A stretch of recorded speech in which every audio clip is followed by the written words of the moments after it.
Existem 3 livros na Bíblia conhecidos como literatura de sabedoria: Provérbios, Eclesiastes e Jó. Em Provérbios, aprendemos que Deus é sábio e justo. Aprendemos que Deus ordenou o mundo para que seja justo. Justos são recompensados, ímpios são punidos. Você recebe o que merece. Depois, a gente encontrou Eclesiastes, que observa que as pessoas nem sempre têm o que merecem. Sim, ele diz que o mundo nem sempre é justo, a vida é imprevisível e difícil de compreender, assim como a fumaça. Isso me faz pensar se Deus é mesmo sábio e justo. Exato. Essa pergunta é explorada em Jó, o último livro de sabedoria. Certo. Jó começa com uma história estranha que acontece no céu, que é descrito como uma espécie de centro de comando celestial. Deus está lá com essas criaturas angelicais, os filhos de Deus, e eles estão prontos para obedecer. Deus menciona um homem chamado Jó, seu servo, mostrando como ele é justo e bom. Uma dessas criaturas angelicais se aproxima. Em hebraico, ele é chamado de o Satanás. Satanás? Quem é ele? Na verdade, essa palavra é um título, que significa aquele que se opõe. De todo o grupo, é ele quem questiona a maneira como Deus governa o mundo e sugere que talvez Jó não ame realmente a Deus, que ele é bom só porque Deus o trata bem. E se Deus tirasse as coisas boas que deu a Jó, então veríamos quem ele realmente é. Ele acha que Jó está sendo falso? Isso mesmo. Talvez ele obedeça só para conseguir o que quer. Então, Deus concorda com esse experimento, permitindo que Satanás cause sofrimento a Jó. E Jó acaba perdendo tudo e todos que ele ama. Uma tragédia. E lembra que ele não merece esse sofrimento. Deus disse isso. O mais impressionante é que no meio de todo o sofrimento, Jó ainda louva a Deus. Pelo menos nos capítulos 1 e 2. Mas no capítulo 3 descobrimos como ele está realmente se sentindo.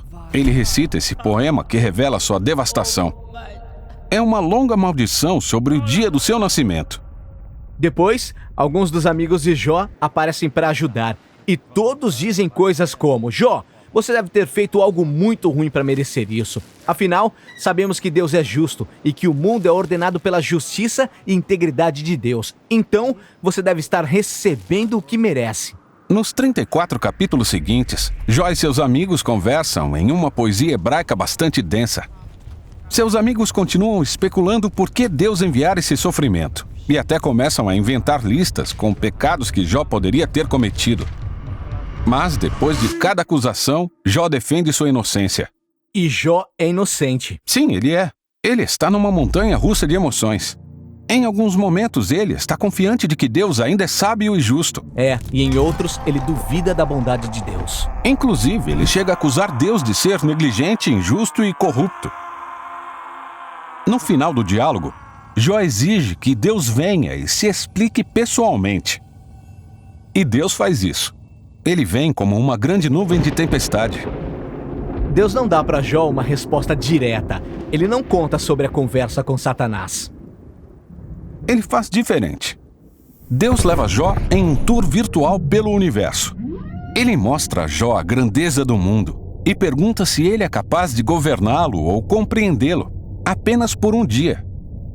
Ele mostra a Jó quantos detalhes existem no mundo, coisas que podemos ver todos os dias, mas na verdade não entendemos. Mas Deus sim, ele conhece tudo intimamente.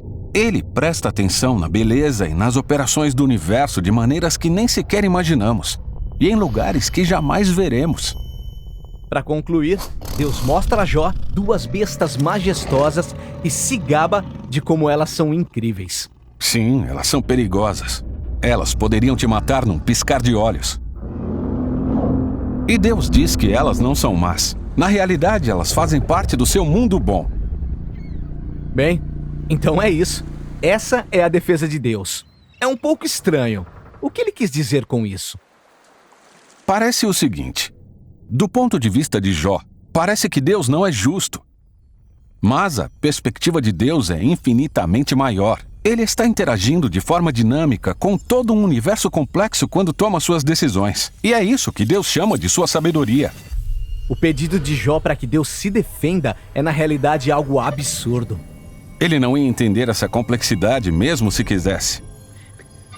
Então, como nós ficamos? E isso coloca Jó numa posição de humildade. Ele nunca soube o porquê do seu sofrimento, e ainda assim é capaz de viver em paz e no temor a Deus. Mas não é aí que o livro termina, porque depois disso, Deus devolve a Jó o dobro de tudo que ele tinha perdido.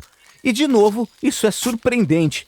Foi uma recompensa? Será que Deus estava dizendo, parabéns, Jó, você passou nesse teste? Não, o livro inteiro deixa claro que quando Jó perdeu tudo, isso não era uma punição. Então receber de volta não é recompensa. Por que ele recebe tudo de volta? Deus, na sua sabedoria, decidiu presentear Jó.